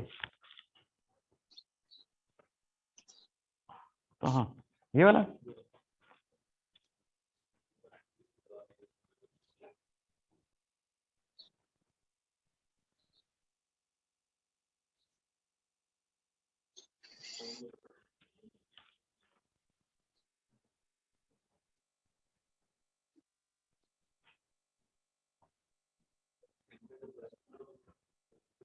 नहीं, ये अर्नड इनकम तो नहीं है, अर्नड इनकम नहीं है।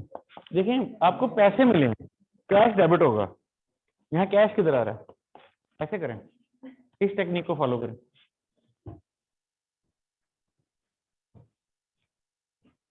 ठीक है,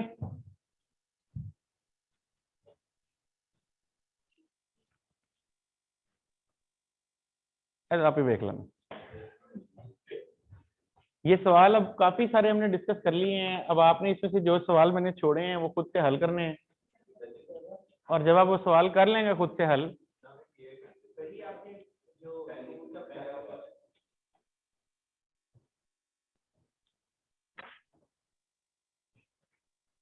नहीं करना, आगे चलें। हाँ जी,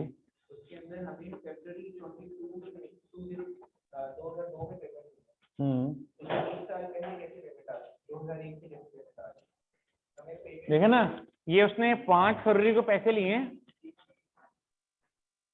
1 साल के लिए, और वो कब तक 1 साल है? 30 जून तक है। यानी यानी 5 फरवरी को मैंने जून तक के पैसे ले लिए और 1 साल के लिए, तो पीछे जुलाई से शुरू किए होंगे ना, तो जुलाई से जून तक के पैसे आए हैं मुझे। नहीं, लेकिन हम तो पीरियड एंड पे खड़े होके बना रहे हैं ना, हमारा सवाल तो 31 दिसंबर पे बन रहा है। या तो आप 5 फरवरी को ये अकाउंट बना रहे होते तो आप कहते कि बाकी के पैसे अनअर्न्ड है।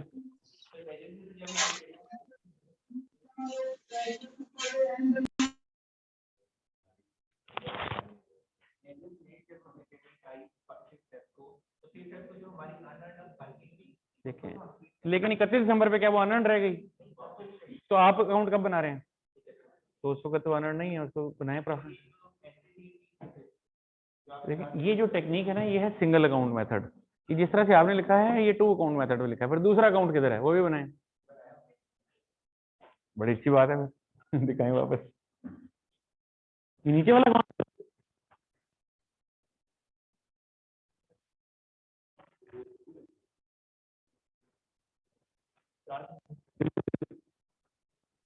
लेकिन उस अनर्न अकाउंट का ओपनिंग क्लोजिंग किधर है? जो ओपनिंग में था बेसिकली, अनर्न नहीं, अक्रूड था जो, वो नहीं लिखा हुआ, क्लोजिंग में नहीं लिखा हुआ। अगर आप वन अकाउंट टेक्निक को फॉलो करें ना, यू विल क्लियर, और आपकी जिंदगी काफी आसान होना शुरू हो जाएगी। इसका आना चाहिए, जिंदगी में आपकी आसानी वन अकाउंट से पैदा होगी।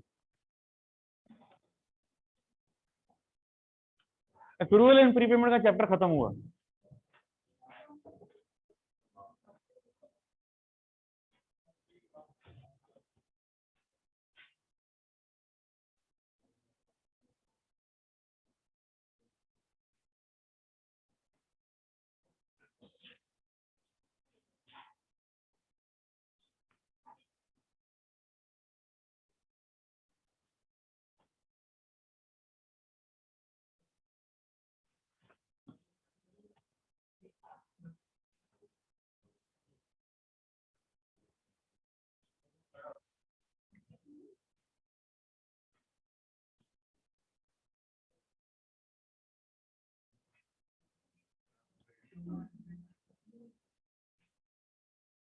ओके, अगले 2 चैप्टर ये करेंगे।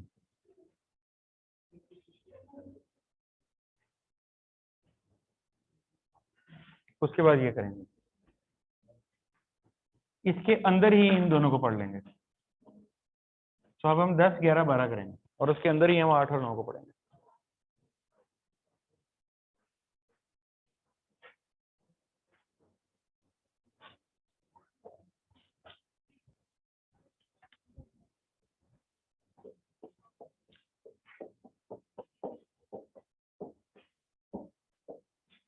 प्रॉपर्टी प्लांट डेवलपमेंट,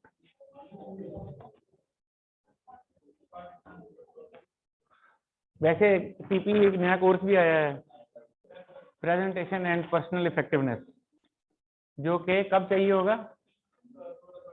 यकम मार्च 2023 से रिक्वायर्ड हो, उससे पहले वो रिक्वायर्ड नहीं है।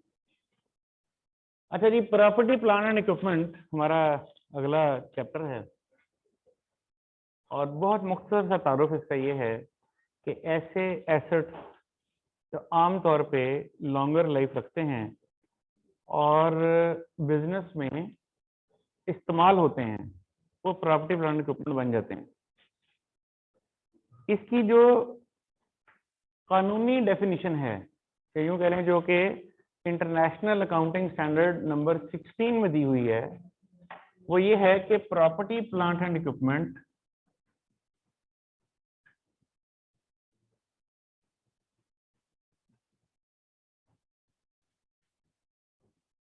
Are tangible assets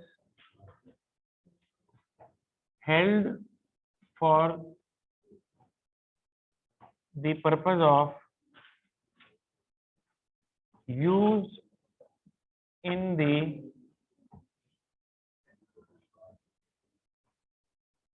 process of production,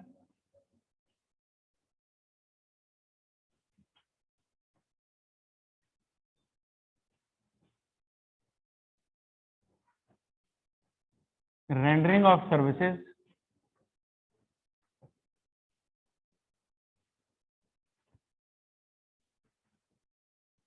rental to others,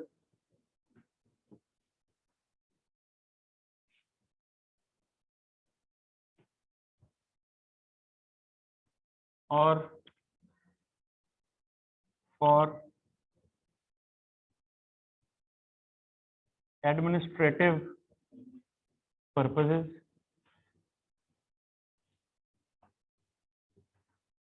and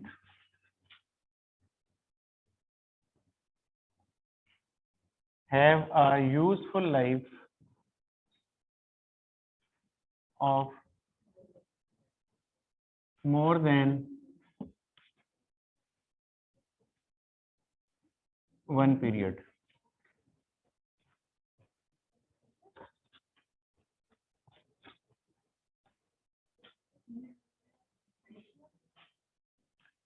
Yes, it may be.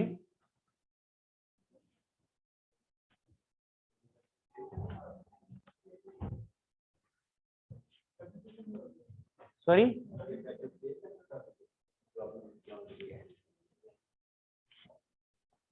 Property, plant and equipment, ये तीन अल्फाज नहीं है, ये एक ही लफ्ज है। प्रॉपर्टी, प्लांट एंड इक्विपमेंट एक ही लफ्ज है, इसको एक ही वर्ड समझना आपने। ये नाम है, ये नाउन है, प्रॉपर्टी, प्लांट एंड इक्विपमेंट। अच्छा, इससे एक फीलिंग ये पैदा हो सकती है कि इसमें प्रॉपर्टी होगी, प्लांट होगा या इक्विपमेंट होगा। इसके अलावा भी हो सकता है। फर्नीचर मिसाल के तौर पे, फर्नीचर प्रॉपर्टी नहीं है, प्लांट नहीं है, इक्विपमेंट नहीं है, लेकिन फर्नीचर प्रॉपर्टी, प्लांट, इक्विपमेंट है। हर वो चीज जो इस डेफिनेशन में फॉल कर रही होगी वो प्रॉपर्टी, प्लांट, इक्विपमेंट है, जो नहीं फॉल कर रही होगी वो नहीं है।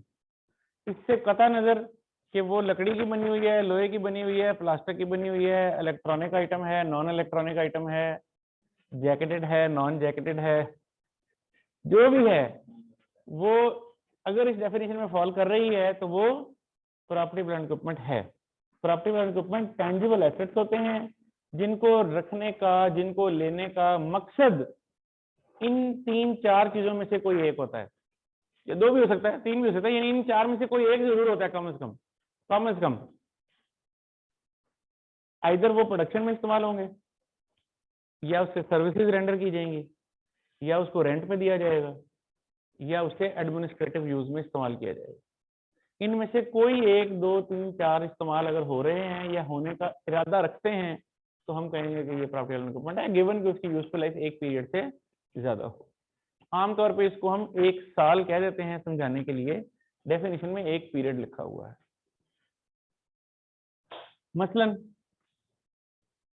आपने एक जनरेटर किराए पे लिया है, इसमें से किधर फॉल कर रहा है?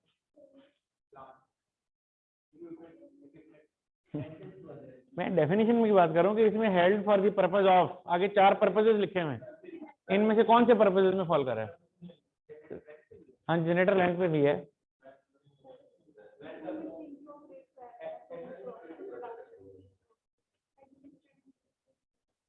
सर्विसेज में कैसे ले लिया आपने इसे? जनरेटर यूज करें तो क्या होता है? उससे बिजली बनती है। नहीं, देखें, जिसने वो जनरेटर दिया है उसकी तो ये सर्विस हो सकती है, मेरी कैसे सर्विस है? मैंने तो जनरेटर लिया है। क्यों लिया है पहले ये बताओ, इसलिए जनरेटर क्यों लिया है? अगर प्रोडक्शन के लिए लिया है तो held for the purpose of production वाला क्राइटेरिया मीट हो गया। अगर सर्विसेज के लिए लिया है तो held for the purpose of services, renting of services का क्राइटेरिया मीट हो गया। अगर रेंटल टू अदर्स के लिए लिया है, ये नहीं जनरेटर किराए पे लेके आगे किसी को किराए पे दे दिया, तो उस पर मीट हो गया। ऐसे ही है, मैंने जनरेटर किराए पे लिया है, ये तो मेरा था ही नहीं, मैंने तो जनरेटर किराए पे लिया है, ये जनरेटर तो मेरा था ही नहीं, इसको एसेट क्यों कहेंगे? शुरू कहां से हो रही है बात? Property, plant, equipment are tangible asset. पहले वो मेरा एसेट है, वो मेरा एसेट है, तो फिर अगली बात हो रही है। आप किसी से कहते हैं यार जरा अपनी मोटरसाइकिल उधारी दें, मैं जरा घंटे बाद देता हूँ, क्या ये मोटरसाइकिल मेरी है? क्या ये मेरा एसेट है? जब इन्हों नहीं देना इन्हों नहीं देना, इन्हें वापस नहीं देना मोटरसाइकिल। सो जब तक पहली बात क्या है कि ये मेरा एसेट होना चाहिए, ये तो फिर अगली बात है ना कि इस एसेट का करना क्या है। तो आप किसी से जनरेटर घंटे के लिए किराए पे लेके आए, ये मेरा एसेट ही नहीं है, तो प्रॉपर्टी, प्लांट, इक्विपमेंट कहां से हो गया?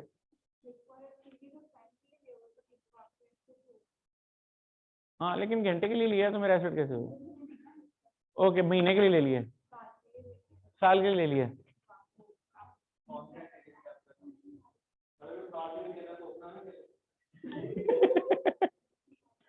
बात तो ठीक है आपकी, ये बिजनेस डिसीजन है।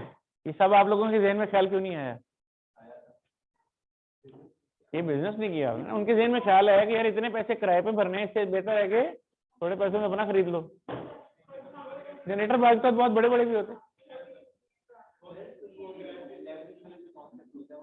जी। इसके ऊपर थोड़ी सी बहस है जो कि FR2 में हो सकती है, उससे पहले नहीं हो सकती। नहीं, वो जो पढ़ाते हैं वो इस पे बहस करेंगे। चलें, जब बारी आएगी तो देखेंगे। भाई जब अब FR2 में आएंगे तब देखेंगे ना। ओके,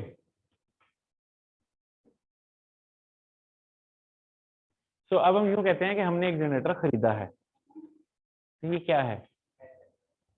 क्या ये प्रॉपर्टी और इक्विपमेंट है? कैसे पता चल गया? मैंने बताया ये क्यों खरीदा, किस मकसद के लिए खरीदा। हो सकता है मेरा जनरेटरों का कारोबार हो, मैं जनरेटर खरीदता बेचता हूँ। नहीं, मेरा एसेट तो है लेकिन प्रॉपर्टी और इक्विपमेंट नहीं है, क्योंकि जनरेटर तो तब मेरा प्रॉपर्टी और इक्विपमेंट होगा जब वो इनमें से किसी शर्त को पूरा करेगा। अगर आपका जनरेटर का कारोबार है, आप जनरेटर खरीदते हैं बेच देते हैं, तो ये तो आपकी इन्वेंट्री है, ये प्रॉपर्टी और इक्विपमेंट नहीं है। ओके, मैंने एक जनरेटर खरीदा है ये क्या है? अभी मैंने बताया था मेरा जनरेटर का कारोबार है। यार कमाल करते हैं, अभी मैंने बताया है, 5 मिनट में कारोबार बदल लूंगा। इन्वेंट्री है मेरी। ओके, चलें ऐसे कर लेते हैं। अभी मैंने एक जनरेटर खरीदा है कॉलेज के लिए। ये क्या है? कौन सी शर्त पूरी हो रही है? Rendering of services. जाहिर है इस जनरेटर का मकसद क्या है कि मुझे जिस वक्त क्लास चल रही है वो इंटरप्ट ना हो, वो चलती रहे, तो मुझे रेंडरिंग ऑफ सर्विसेज के लिए ये चाहिए है। हाँ, जाहिर है कि ये सिर्फ क्लास के लिए ही नहीं बल्कि एडमिनिस्ट्रेटिव यूज में भी आता है, ऑफिस वगैरह भी इसी से चलेंगे। तो मल्टीपल, तो एक कंडीशन भी मीट हो सकती है, एक से ज्यादा भी मीट हो सकती है। तो आपने एक जनरेटर लिया है, वो एसेट है, टेंजिबल है, रेंडरिंग ऑफ सर्विसेज और एडमिनिस्ट्रेशन के लिए है, और यूजफुल लाइफ उसकी 1 साल से 1 पीरियड से ज्यादा है, सारी स्ट्रेच पूरी हो रही है, लिहाजा ये प्रॉपर्टी ब्रांड के ऊपर सर्टिफाई होगा। मैंने फर्नीचर लिया है कॉलेज के लिए, ये फर्नीचर एसेट है, टेंजिबल है, held for the purpose of rendering of services है, and having a life of more than 1 year है, ये भी प्रॉपर्टी ब्रांड इक्विपमेंट है।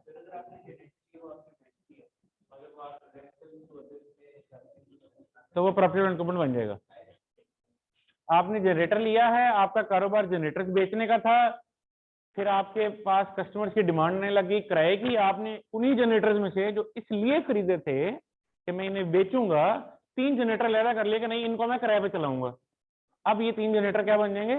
प्रॉपर्टी प्लांट इक्विपमेंट बन जाएंगे, इन्वेंट्री से बाहर निकल आएंगे। क्योंकि पहले वो इन्वेंट्री का क्राइटेरिया मीट कर रहे थे तो वो इन्वेंट्री थे, अब वो पीपी का क्राइटेरिया मीट कर रहे हैं तो वो पीपी बन जाएंगे। ठीक है, आपने जमीन खरीदी है, जमीन खरीद के आपने सोचा कि इसको कुछ भी नहीं करना मैंने इस जमीन पे मैं अपना हेड ऑफिस बनाऊंगा, फैक्ट्री बनाऊंगा, जमीन खरीद ली है। तो ये जमीन क्या है?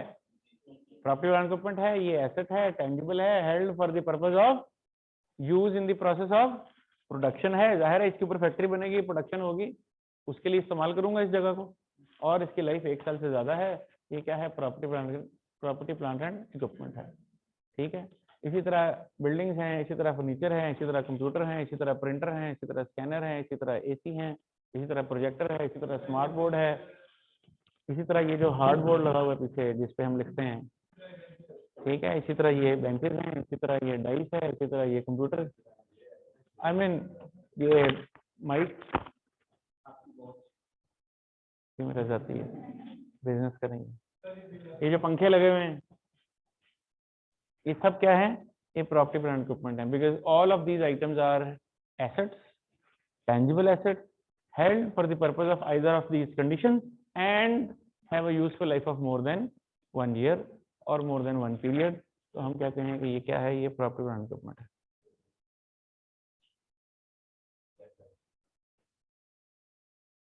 आपने एक लैपटॉप खरीदा है, ये लैपटॉप आपको मिला है 2.5 लाख रुपए का, इसके अंदर उसने आपसे 2 चीजों के पैसे लिए हैं, एक लैपटॉप के एक इसके अंदर जो विंडोज या ओएस जो भी चल रहा है, जो भी ओएस मशीन का था, आइदर विंडोज था या मैक बेस्ड था, वो आपने लैपटॉप खरीदा है। उसने कहा भाई मैं आपसे लैपटॉप का लूंगा 2,20,000 रुपया, 30,000 में आपसे ले रहा हूँ, इसमें जो मैंने विंडोज लाइसेंस आपको दिया उसका 2.5 लाख रुपए का ये लैपटॉप है, आपने ले लिया। ये क्या कहेंगे? ऐसे कहेंगे बेवकूफी। और क्या कहेंगे? तो कहेंगे 30,000 की विंडो कौन लेंदा है? मगर भाई तू मुझे 2,20,000 का लैपटॉप दे, विंडो में आप कर लूंगा। तो 2,50,000 रुपए का आपने खरीदा। अब इसके अंदर 2,20,000 उसने कहा जी इसकी मशीन है और 30,000 की लाइसेंस विंडोज है, 2.5 लाख रुपए आपने दिया और आप मशीन लेके आ गए। प्रॉपर्टी प्लांट एंड इक्विपमेंट में लिखेंगे या नहीं लिखेंगे? लिखेंगे तो कितनी अमाउंट को लिखेंगे? 2,50,000 थे, ये 2,20,000 थे।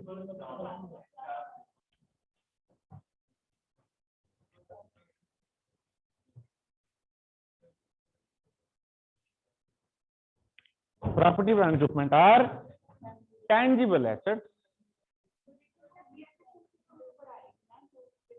अच्छा, उसने मजीद कहा अगर आप मुझे 25,000 और दें तो मैं इसके अंदर एंटीवायरस भी कर दूंगा और इसके अंदर माइक्रोसॉफ्ट ऑफिस भी कर दूंगा। आपने वो भी दे दिया और अब आपको ये लैपटॉप मिला है 3,75,000 रुपए का। वो हंस रहा है, वो कह रहा है जेडी चीज डाउनलोड हो सकती है टॉरेंट को, ਉਹਦੇ वास्ते कोई 55,000 क्यों खर्च कर सकता है? ओके, अब आपको मिला है लैपटॉप 2,75,000 रुपए का। उसने कहा जनाब इसमें 2,20,000 की मशीन है, 30,000 की विंडोज है और 25,000 रुपए की इसमें से एंटीवायरस या से माइक्रोसॉफ्ट ऑफिस की एप्लीकेशन है। राइट? वैसे ऑफिस महंगा होता है विंडोज से, लेकिन एज्यूम कर लेते हैं सस्ता है। ओके, सो अब आपने 3.25 लाख रुपए दिया है। बताइए प्रॉपर्टी प्लांट इक्विपमेंट में क्या लिखेंगे और कितना लिखेंगे? 2,20,000, 2,75,000।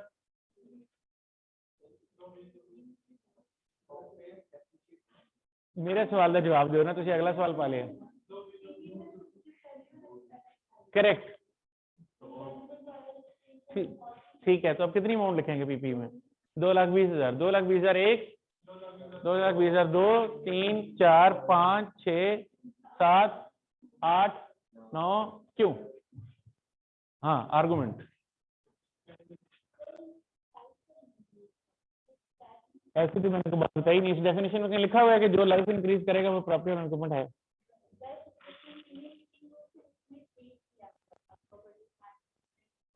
बताइए कितने पैसे पीपी में जाएंगे? 2,20,000। आपने ऊपर वाले 55,000 नहीं लिए, क्यों?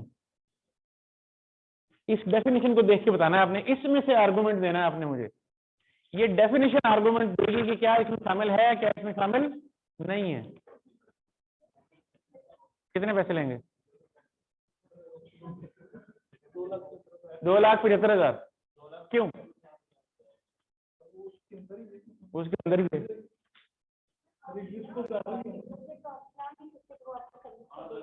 ठीक है। फिर कितने पैसे लेंगे? 275।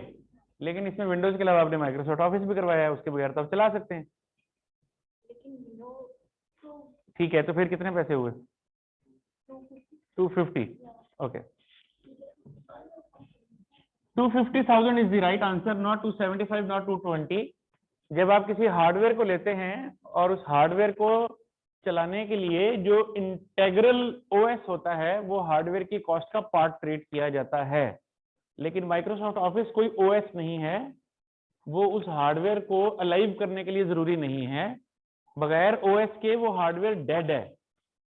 तो उस हार्डवेयर को रेडी फॉर यूज करने के लिए, अवेलेबल फॉर यूज करने के लिए ओएस की रिक्वायरमेंट थी। लिहाजा 2,50,000 ही ठीक जवाब है। आपका पहले वाला जवाब ठीक था, लेकिन अगले वाले जवाब में आपने ऑफिस को डाल दिया। तो 2,75,000 पीपी नहीं बनेगा, 2,50,000 से पीपी बनेगा। यानी आप मशीन को रेडी फॉर यूज करने तक उसको पीपी काउंट करेंगे। सो जब तक ओएस नहीं होगा वो मशीन अलाइव नहीं होगी। यानी ये ऐसे है ना कि जैसे एक कालिब में जब तक रूह नहीं आएगी तब तक वो कालिब जानदार नहीं कहला सकता। ऐसे ही वो मशीन डेड है जब तक कि उसमें कोई ना कोई ऑपरेटिंग सिस्टम ना आ जाए, वो जो भी हो। जिस भी ऑपरेटिंग सिस्टम को आप डाल लें वो उसकी कॉस्ट का हिस्सा बन जाएगा। वो ऑपरेटिंग सिस्टम नहीं है, वो एक अलहदा से एसेट होगा, लेकिन प्रॉपर्टी प्लांट इक्विपमेंट नहीं होगा, वो एक इंटेंजिबल एसेट है। नहीं, उसने मुझे सर्विसेज देनी है या मैंने किसी को सर्विसेज देनी है? नहीं, मैंने किसी को सर्विसेज देनी है या नहीं देनी है? देनी है। इस माइक्रोसॉफ्ट ऑफिस से बिल्कुल देनी है, लेकिन जिसको इस्तेमाल करके सर्विसेज देनी है, क्या ये टेंजिबल आइटम है? ये तो इनटेंजिबल आइटम है, लिहाजा इसको पीपीई में शामिल नहीं करेंगे। सो ज़हन में रहे कि intangible items property plant equipment नहीं होती हैं। अलबत्ता ऐसी इनटेंजिबल आइटम जिसके बगैर हार्डवेयर अलाइव नहीं हो सकता, that intangible is treated as part of that hardware. इसीलिए ऑपरेटिंग सिस्टम को आप हार्डवेयर में शामिल समझते हैं। सो आपने 220 की मशीन और 30,000 की लाइसेंस विंडोज डाल के 2.5 लाख रुपए में, ये है प्रॉपर्टी प्लांट इक्विपमेंट। अब इसके ऊपर जो आपने 25,000 का सॉफ्टवेयर मजीद ले लिया, वो यूटिलिटी है, वो कोई ऑपरेटिंग सिस्टम नहीं है, इसीलिए यूटिलिटी शामिल नहीं होंगी। ऑपरेटिंग सिस्टम हार्डवेयर की कॉस्ट का पार्ट है। इसकी एक और कॉमन एग्जांपल लेते हैं, बैटरी रिप्लेसेबल और रिचार्जेबल, तो उसका हिस्सा है कॉस्ट का, उस कॉस्ट का हिस्सा। यस, रिप्लेसेबल में तो उसने और 2 महीने में एक्सपेंस हो जाना है, और वो बैटरी के बगैर ही देते हैं। ऐसी चीज हमेशा मिलती है बैटरी के बगैर। आप देखिए रिमोट खरीदें, कभी साथ सेल देता है, वो कहता सेल के पैसे लेता, तो सेल के पैसे लेता, वो तो महीने 2 महीने में खत्म हो जाने हैं, फिर दोबारा सेल डालेंगे। वो तो एक रेकरिंग ऑपरेशनल एक्सपेंस है, जैसे गाड़ी में फ्यूल तो बार बार डलेगा, वो रेकरिंग ऑपरेशनल एक्सपेंस है। अच्छा, लेकिन गाड़ी में एक बैटरी लग के आती है, वो गाड़ी की बैटरी को गाड़ी की कीमत का हिस्सा है, वो 3 साल बाद 2.5 साल बाद जब बदलेंगे तो उसको निकाल के नहीं डाल लेंगे, पुराना एक्सपेंस हो जाएगा।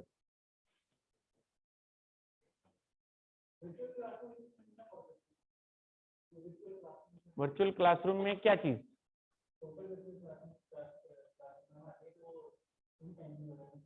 किसके लिए? क्लासरूम देने वाले के लिए या लेक्चर लेने वाले के लिए? लेक्चर लेने वाले के लिए। इनका कहना है कि इन्होंने एक लेक्चर लेना शुरू किया वर्चुअल किसी भी प्लेटफॉर्म से, जो कि टोटली वर्चुअल है, जिसमें इन्हें हार्ड फॉर्म में कुछ नहीं मिला।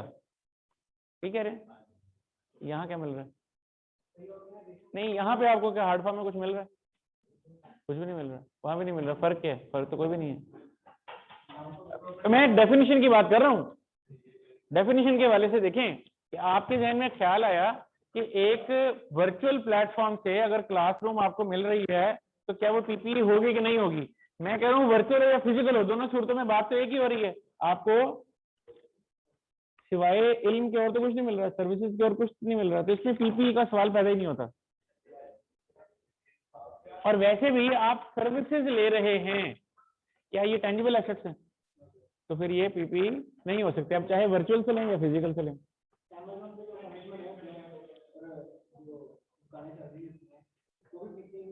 नहीं, वो पीपी में नहीं आते, नहीं लगेगा।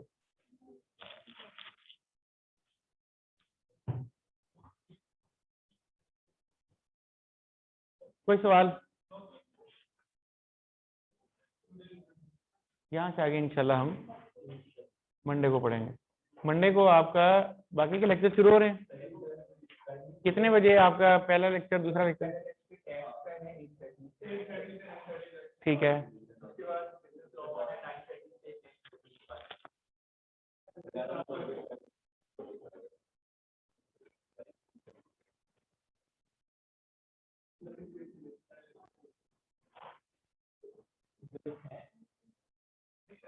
ये जो 8:30 से 9:30 आपका लेक्चर है टैक्स का, इसको उस वक्त कर लें जिस वक्त 10:45 से 11:45 लिखा हुआ है मेरा, तो सीधा हो जाएगा। I'll discuss and circulate in the group.